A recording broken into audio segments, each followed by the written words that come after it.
mga brad, so ngayon may isa sound test na naman po kami. Itong dagdag order ni Mr. Customer, Mr. JC Remutigi ng Ronda South, Cebu.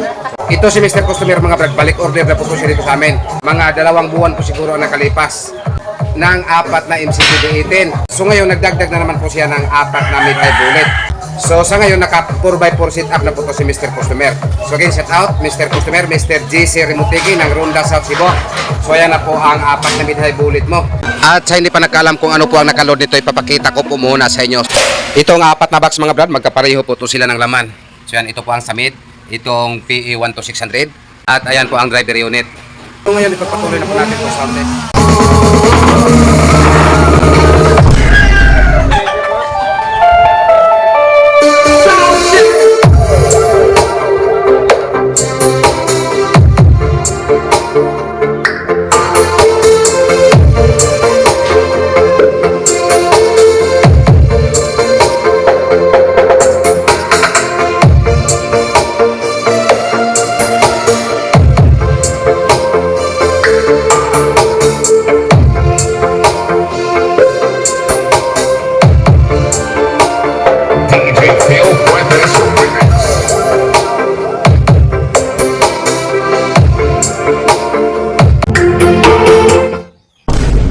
So what's up mga brad, ito po pala ang mga item na siniship namin kahapon. Ito po ay in order ni Mr. Customer, Mr. Adin Anyad ng Usami City. At shout out po muna sa nag-order dito, Mr. Adin Anyad ng Usami City. At sa hindi pa nakaalam kung ano po ang nakaload dito, ipapakita ko po muna sa inyo. So ito pala ang nakakabit sa kaniyang mid, itong PE MID 12800.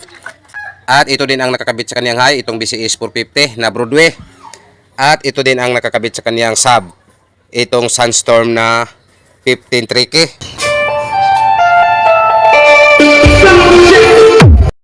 Yan, at ito po ang time na nandito po kami sa Pantala ng Cebu.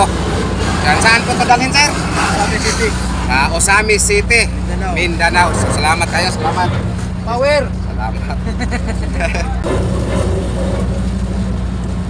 Shout out Mr. Customer ng Daan Bantaya Norte ng Cebu. So ayan na po ang 4 na mid-high bullet mo sir. Ayan po ang gusto ni Mr. Customer, hindi na po niya palagyan ng speak on dahil palagi lang daw magka lost connection. So ayan, pabutasan lang po to niya dito sa barina para daanan sa wire. At nagka-tinat at bolt na po to sa cover, pati itong sa speaker. So again, shout out Mr. Customer ng taga Daan Bantaya Norte ng Cebu. So ayan na po ang 4 na mid-high bullet mo sir. Actually mga brad, ito si Mr. Customer, balik order na po to siya dito sa amin. Nakakuha na po to siya dito sa amin na ganyan pa rin ang setup. 4 na mid-high bullet.